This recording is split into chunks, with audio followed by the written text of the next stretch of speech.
Ben malzeme alırım.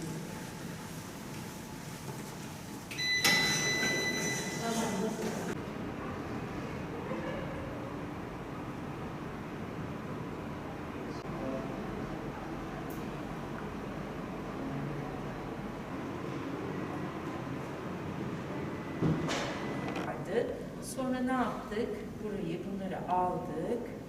Şimdi bakalım. Günaydın. Merhaba. صباح الخير. مرحبا. Nasılsınız? İyi misiniz? كيفكم؟ الحمد لله. İyiyim diyor, hamdolsun diyor. هذه مشاكل. Bir ağrım vardı diyor. Bu şey örtü vardı ya, rahatsız ediyordu. Ama bu ameliyatı gittikten sonra, çıktıktan sonra rahatladı Şu anda diyor. rahat yani. Geçmiş, evet, geçti Tamam. diyor. بداية كويسة يعني أفضل. Daha iyi واليوم diyor. بتحسن. Şu بس anda إن ağrı أنا kesici أفضل من ihtiyacı يوم var mı الأول. acaba? Yapalım mı? حاليا في داعي لمسكن الألم؟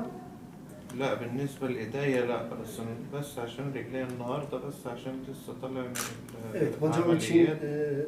takılırsa iyi olur diyor. Ellerim için değil de bacağım için diyor. لكن إيديا الأول ما كنتش أقدر أقعد من غير مسكن ألم لكن دلوقتي الحمد لله. Ellerim için daha önce ağrı kesici olmadan duramıyordum diyor ama şu an daha iyiyim diyor. El aşısından, eller aşısından. Tamam. Söylemek istediğin başka bir şey var mı? Hem bize hem ekibe. في شيء حاب تسألوني إياه؟ تقول لهم إياه؟ لا مفيش حاجة أنا تمام الحمد لله أموري تمام الحمد لله. Çok iyi والناس diyor. كويسة والناس هنا واخدة بالها مننا يعني. Yani iyi insanlar لهم diyor, طعم التمريض ilgileniyor وعلى diyor. رسوم الدكتورة. İlgileniyorlar diyor. في اهتمام يعني أنا بصراحة Genel olarak, kadro olarak buradaki أنا kadro الحمد diyor. لله محظوظ إن حصل لي الحاجة دي وأنا هنا بجد يعني أنا ما أعرفش لو كنت في مكان تاني يعني في Gerçekten اهتمام. çok şanslıyım diyor. Buraya İhtimal geldiğimi kibir diyor. yani. Bu hastaneye geldiğimi diyor. الحمد لله أنا بشكرهم كلهم وبشكر طاقم التمريض وبشكرهم كلهم. Teşekkür ediyorum diyor herkese. Geçmiş olsun. Aleyküm afiyet. الله يعافيك. Sağ olun. 2022 yılının sonlarına doğru Sinop açıklarında meydana gelen gemi kazası sonrasında yaralanan yabancı uyruklu hastalarımızdan 2 tanesi Bursa şehrine getirildi. 112 vasıtasıyla hastaları kabul ettik. İvedilikle çok kısa zamanda bize ulaştırıldılar. Sonrasında da kısa süreli bir yoğun bakım sürecinin ardından şu anda serviste takiplerini devam ettiriyoruz.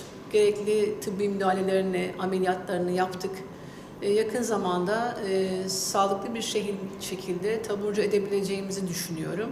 Ve tüm ekip arkadaşlarımın çabalarından ötürü kendilerine teşekkür ediyorum. Oldukça gayretli bir şekilde sadece Bursa şehrine değil aynı zamanda Marmara bölgesine gerek olduğu durumlarda bütün Türkiye'den gelen hastalarımıza hatta sınır dışından gelen, sınır hattının gerisinden gelen hastalara da ve bu gibi kaza sonrasında getirilen yabancı hastalarımıza da oldukça kaliteli hizmet verdiğimizi düşünüyoruz. Bu da hastalarımızın memnuniyetinden anlaşılıyordur diye düşünüyorum.